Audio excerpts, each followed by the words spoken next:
রাধে রাধে সবাইকে। আজকে সকালে গুড মর্নিং। সকালবেলার মেন কাজ হচ্ছে বিছানা গোছানো, যেটা হচ্ছে আমার দায়িত্ব। তাই আমার দায়িত্ব আমি পালন করছি।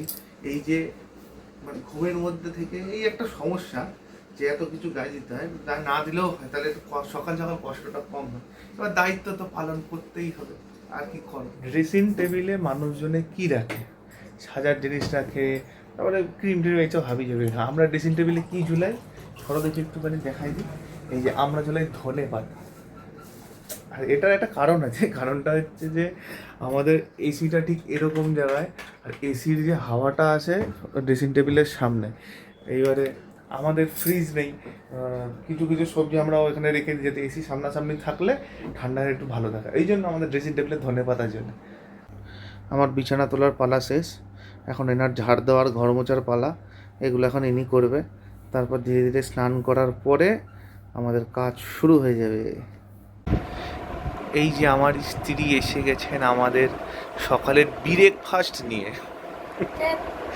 দাঁড়াও, ধরো ধরো, কত সুন্দর সবাইকে দেখায় সকালে হেলদি ব্রেকফাস্ট। 2000 years later. রুটি সবজি বানাবো, তাই জন্য সবজি রেডি করছি। রুটি হবে আর বিট, বরবটি, গাজর, আলু ভাজা প্লাস তরকারি, মানে পুরোপুরি ভাজাও না, পুরোপুরি তরকারি হবে। অল্প তেল অল্প জলে। অদ্ভুত মানুষ, অদ্ভুত সব কাজ বাজ। হ্যাঁ, তো বেশি তেল দিলে একটু অসুবিধা বিষয়, যা অত তেল খাওয়া উচিত না। তো অল্প তেলে ভেজে ওটাকে জল দিয়ে সিদ্ধ করে নেব, ব্যাস।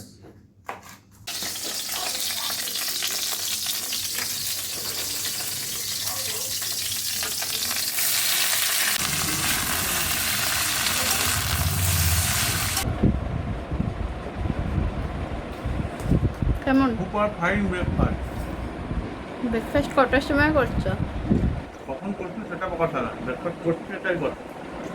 সকালে হালকা খাবার দিয়ে কিছু শুরু করতে হয়, তারপরেই তো রুটি আর সবজি যেটা বানিয়েছিলাম সেটাই চলে এসেছে একদম রেডি হয়ে। একটু ভালোই লাগছিল সকাল সকাল একটু ফল সবজি খেতে, বেশ ভালোই লাগে। এটাই হলো ভালো ব্রেকফাস্ট। রান্না বান্না করতে কত কিছুই না লাগে। এই একটা জিনিস অর্ডার করেছি, যেটা আমাদের এসে গেছে, ফ্লিপকার্ট থেকে অর্ডার করেছিলাম। তো এটার এখন আনবক্সিং হবে। পার্সেল আসলে সবসময় নিজেই আনবক্সিং করবে, আমাকে করতে দেবে না, কি আনন্দ। আরে বাবা, কষ্টটা তুমি করো না, তুমি ফাইনাল প্রোডাক্টটা দেবে। এত কাটাকাটি করে এত করে ডবল ডবল প্লাস্টিক, ওয়াও, এই জন্য দেখো আর কিছু না। ইয়ে কি ভালো হবে তো? ভালো মানে আশা করছি সবাই এখনো আন্দাজ করে নিয়েছে যে এটা কি। Vegetable chopper. হয়তো 9 টাইপস অফ ব্লেডস দিয়েছে, মানে আলাদা আলাদা। এটা তো ব্লেড না, এটা তো অ্যাকচুয়ালি ওই গ্রিট করার জন্য না? হ্যাঁ, তাতে কি হয়েছে? এটাও তো এক ধরনের ব্লেড। 2, 4, 6, 8, 10টা। আর এই একটা পিলার আর এই ঘষুনি টাইপের, যে আদা বাদা ঘষার জন্য। তো এটা তো সেম টাইপের, না, এত কিছু এটা বড়, এক্সট্রা দিয়েছে। এটা বড়, এটা একদম ছোট, এটা মাঝারি, আর এটা এত হচ্ছে বড় বড়। দিয়ে কি? বাইরে হয়ে গেল বিশাল বৃষ্টি, যেরকম দেখতে পাচ্ছ তোমরা, আর আকাশেও রয়েছে মেঘ। ভাবলাম একটু হাঁটতে যাব, আর বৃষ্টি চালু হয়ে গেছে। বিকালবেলা রোজ প্ল্যান করছি একটু বেরোবো, আর বেরোতেই পারছি না। রোজ ভাবছি বেরোবো, আর রোজ খালি বৃষ্টি নেমে যাচ্ছে এই সময়। এখনও আকাশে মেঘ ভর্তি রয়েছে, ভয় লাগছে বেরোতে। দেখা গেলো বেরোলাম আর খুব বৃষ্টি নেমে গেলো, ব্যাস হয়ে গেল।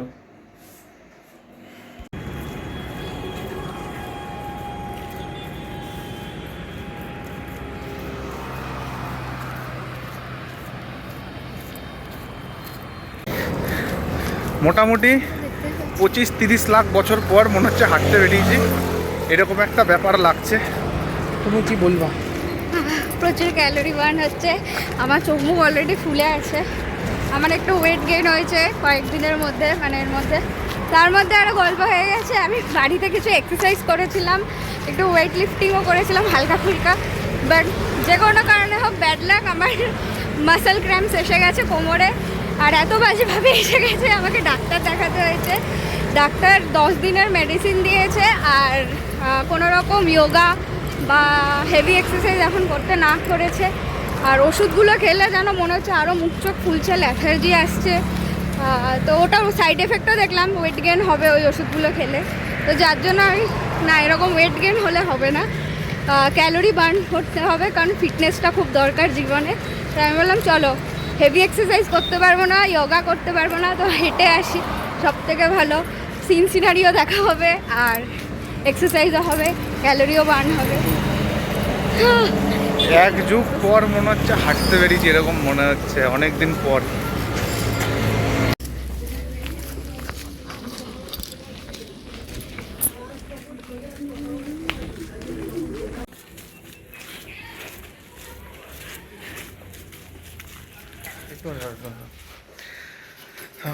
হেঁটে হেঁটে তো চলে এসেছি, সন্ধ্যা দেওয়া কমপ্লিট, সন্ধ্যা হয়ে গেছে। এবার রাতে রান্নার জন্য রেডি হচ্ছি। গা হাত পা প্রথম দিন একটু ব্যথা হয়ে গেছে, একটু এক্সারসাইজ করতে হয়েছে। সুন্দর একটা রেসিপি শেয়ার করছি তোমাদের সাথে, যার জন্য আলু কেটে নিতে হবে। আর আলুটাকে কাটতে হবে এরকম কিউব শেপ করে, ছোটো ছোটো করে, বেশ সুন্দর লাগবে। আর এরপর একটা মশলা বানিয়ে নেবো, যার মধ্যে মিক্সিতে দেবো আদা, এরপর দেবো সাদা তিল, তোমরা পোস্তও দিতে পারো, আমি তিল দিয়েছি, তিলটা বেশি ভালো হয়। তিল পোস্ত দুটোই দেওয়া যাবে এর মধ্যে। এরপর দিয়ে দেবো অল্প কটা কাজু বাদাম, আর এটাকে ভালো করে মিক্সিতে পেস্ট করে নেব। তারপর কড়াইতে তেল গরম করতে দিয়ে দেবো, আর অল্প একটু এর মধ্যে দেবো ঘি, হাফ হাফ দিয়ে দেবো, শুধু তেলে করবো না, শুধু ঘিতে করা যায়, আমি 50-50 দিয়ে করি। তারপরে এর মধ্যে আলুগুলোকে ছেড়ে দেবো, দিয়ে ভালো করে নাড়িয়ে চাড়িয়ে নিতে হবে। আর এরপর দিয়ে দেবো এর মধ্যে স্বাদ মতো নুন, যে যেরকম নুন খান সে সেরকম করে নুন দিতে পারে। নুন দিয়ে এটাকে ভালো করে মিক্স করে নেব। আর এটা কিন্তু লো ফ্লেমে করবো, বেশি বাড়াবো না। তারপর এটাকে ঢাকা দিয়ে কিছুক্ষণের জন্য রেখে দেবো, 5-7 মিনিট রাখলেই হবে। আলুটা তার মধ্যেই কিছুটা সিদ্ধ হয়ে যাবে। এরপর যে মশলাটা বেটেছিলাম সেটা দিয়ে দেবো এর মধ্যে, দিয়ে ভালো করে এগুলোকে মিক্স করব, যাতে মশলাগুলো আলুর সাথে ভালো করে মিশে যায়। তারপরে সামান্য একটু জল দিয়ে দেব, যতটা জল লাগে, যে যেরকম একটু ঝোল খাবে বা একটু মাখা মাখা করে খাবে সে সেরকম অনুযায়ী জল দিতে পারবে। এটা একটু কম জলেই ভালো হবে, কম জল দিলে বেশি ভালো। ভালো করে জলটাকে মিক্স করে নেব, মিক্স করে 5 মিনিটের জন্য ঢাকা দিয়ে রেখে দেবো। তারপরে ঢাকনা খুলে এর মধ্যে দিয়ে দেবো একটু কুচানো ধনেপাতা। ধনেপাতাটা দিলে খুব ভালো লাগে, তার ফ্লেভারটা একদম খুব সুন্দর আসে।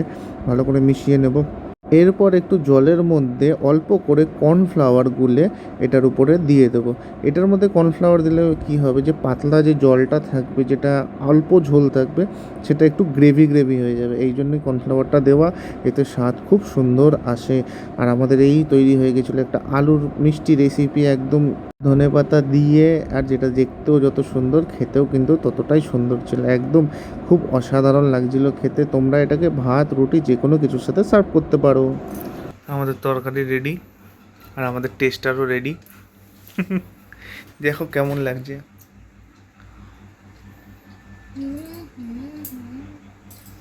ভালো লাগছে? ভালো লাগছে? তুমি এত ভালো রান্না কোথা থেকে শিখলে? তো সিরিজের ইচ্ছায় শিখিয়ে দেয়, তাই সিজিয়ে জুটিয়ে দিয়েছে। আমি একটু খেতে ভালোবাসি, আর তুমি রান্না করতে ভালো পারো।